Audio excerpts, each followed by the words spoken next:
অসম প্ৰাক্তন আলফা সমন্বয়ক সমিতিৰ অবিভক্ত কামৰূপ জিলা সমিতি আজি অভিৱৰ্তন আছিলে আৰু ইয়াত সাধাৰণ সভাখন হৈছিলে। এই সাধাৰণ সভাত পুৰণা সমিতি ভংগ হৈছে, নতুন সমিতি গঠন হৈছে।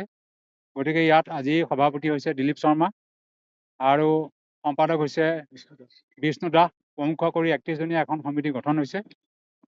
গতিকে আজি এই সভাখনত প্ৰায় 5 শতাধিক আমাৰ সতীৰ্থ আহি ইয়াত কামৰূপ জিলাত যোগাযোগ কৰিলে।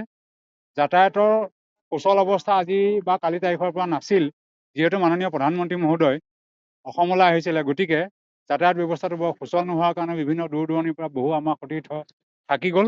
ইয়াত আজি মুখ্যতঃ কেইটামান কথা আলোচনা হৈছে।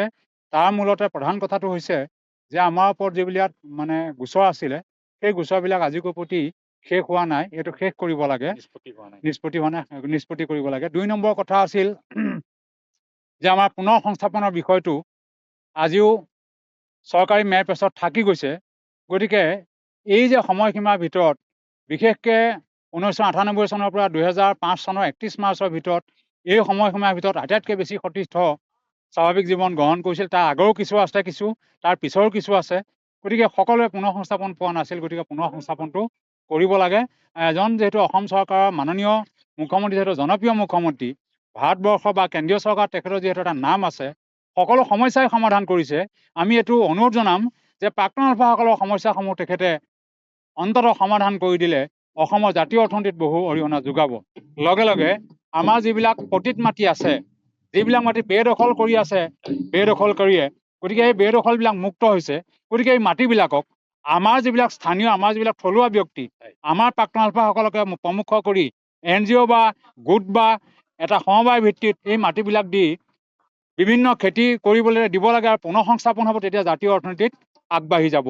আৰু আমি যাতে প্ৰাক্তন আলফা হিচাপে নহয়, এজন অসমৰ সুযোগ্য সন্তান হিচাপে যাতে আমি সসন্মানে জীয়াই থাকিব পাৰোঁ, তাৰ কাৰণে চৰকাৰে যাতে ব্যৱস্থা গ্ৰহণ কৰে, আমি তাৰ বাবে আপোনাৰ খবৰ জৰিয়তে তেখেতসকলক আমি অনুৰোধ জনাইছোঁ।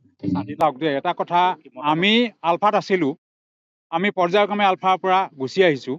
গতিকে আজি যিসকলে স্বাধীনতাৰ পোষকতা কৰি আছে, সেইসকলৰ সম্পৰ্কে আমাৰ ক'বলগীয়া নাই। কিন্তু এটা কথা সত্য, মাইনাছ পৰেশ বৰুৱা, আলোচনা মাইনাছ।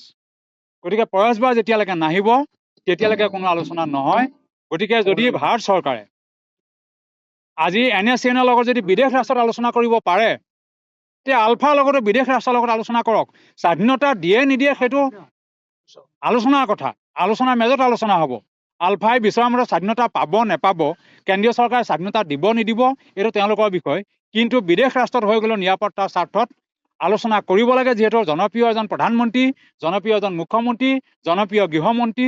গতিকে মই ইয়াৰ জৰিয়তে আজি আমাৰ প্ৰাক্তন আলফা সমন্বয়ক সমিতি কেন্দ্ৰীয় সমিতিৰ জৰিয়তে আপোনালোকৰ দ্বাৰা আমি অসম চৰকাৰক অনুৰোধ জনাম যে মাননীয় মুখ্যমন্ত্ৰীয়ে এই ক্ষেত্ৰত আগভাগ লৈ আমাৰ কেন্দ্ৰীয় চৰকাৰ যিজন সন্মানীয় প্ৰধানমন্ত্ৰীক তেওঁক সন্মান কৰক আৰু আলফাৰ লগত আলোচনা প্ৰক্ৰিয়া কৰি অসমত সমস্যা নাইকিয়া কৰি এই অসমখন বিশ্বৰ ভিতৰতে জিলিকাই তোলক, সেইটো আমাৰ আশা। যিকোনো খবৰৰ বাবে যোগাযোগ কৰক আমাৰ এই নম্বৰত 9181 307 221।